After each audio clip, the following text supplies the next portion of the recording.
ವೈಶಾಲಿ ಚಂದ್ರಪ್ರಭುರವರು ಶ್ರೀಮತಿ ವೈಜಯಂತಿ ಮಾಲಾ ಮತ್ತು ಶ್ರೀ ಬ್ರಹ್ಮಪಾಲ್ ಜೈನ್ ರವರ ಸುಪುತ್ರಿಯಾಗಿ ಜನಿಸಿ diploma in animation ಮಾಡಿ ಜ್ವಾಲಾಮಾಲಾ ನ್ಯೂಸ್ನ ಎಂಡಿಯಾಗಿ ಕಾರ್ಯನಿರ್ವಹಿಸುತ್ತಿದ್ದಾರೆ.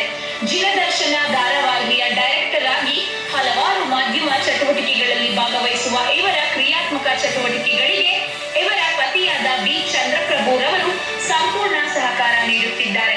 ಇವರ ಮಾಧ್ಯಮ ಸೇವೆಗಾಗಿ ಪ್ರೈಡ್ ಆಫ್ ಕರ್ನಾಟಕ ಪ್ರಶಸ್ತಿ ನೀಡಿ ಗೌರವಿಸಲಾಗುತ್ತಿದೆ. ಶ್ರೀಮತಿ ವೈಶಾಲಿ ಚಂದ್ರಪ್ರಭುರವರಿಗೆ ಧನ್ಯವಾದಗಳನ್ನ ತಿಳಿಸುತ್ತಾ ಶ್ರೀಮತಿ ಸಾಕಮ್ಮ ಅವರು ವೇದಿಕೆ ಮೇಲೆ ಹಾಸಿದರಾಗಬೇಕು.